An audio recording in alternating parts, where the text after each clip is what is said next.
ਸਭ ਤੋਂ ਪਹਿਲੇ ਮੈਂ ਤੁਹਾਡੇ ਨਾਲ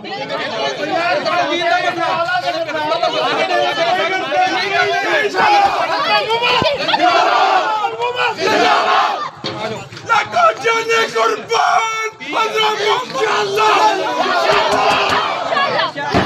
लाखों जाने कुर्बान हज़रत मोहम्मद सल्लल्लाहु अलैहि वसल्लम इंशाअल्लाह।